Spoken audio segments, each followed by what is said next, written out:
কিছু সাধারণ ইসলামিক শব্দের বাংলা অর্থ। মাশাআল্লাহ। বাংলা অর্থ আল্লাহ যা চেয়েছেন বা আল্লাহর ইচ্ছায় হয়েছে। ব্যবহার ভালো কিছু দেখলে বা কারো সাফল্যে আল্লাহর ইচ্ছার প্রতি সম্মান জানাতে বলা হয়। আলহামদুলিল্লাহ। বাংলা অর্থ সমস্ত প্রশংসা আল্লাহর জন্য। ব্যবহার কৃতজ্ঞতা প্রকাশ, সুস্থতা বা কোনো ভালো অবস্থার জন্য আল্লাহকে ধন্যবাদ দিতে বলা হয়। সুবহানাল্লাহ। বাংলা অর্থ আল্লাহ পবিত্র ও মহান।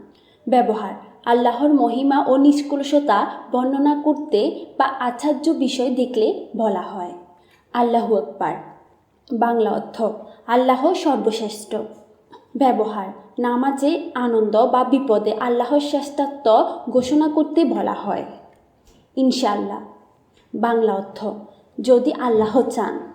ব্যবহার ভবিষ্যতে কোনো কাজের কথা বলার সময় আল্লাহর ইচ্ছার উপর নির্ভরতা প্রকাশ করতে।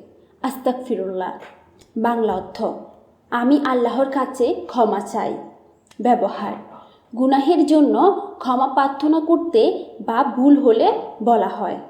জাযাকাল্লাহু খায়রান। বাংলা অর্থ আল্লাহ আপনাকে উত্তম প্রতিদান দিন। ব্যবহার কেউ উপকার করলে কৃতজ্ঞতা প্রকাশ করতে বলা হয়। লা ইলাহা ইল্লাল্লাহ। বাংলা অর্থ আল্লাহ ছাড়া কোনো ইলাহ নেই।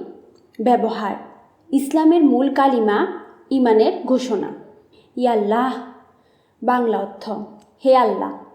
ব্যবহার দোয়া বা প্রার্থনার সময় সম্বোধন করতে। ফি আমানিল্লাহ। বাংলা অর্থ আল্লাহর নিরাপত্তায়। ব্যবহার বিদায়ের সময় শুভকামনা বা নিরাপত্তার জন্য বলা হয়।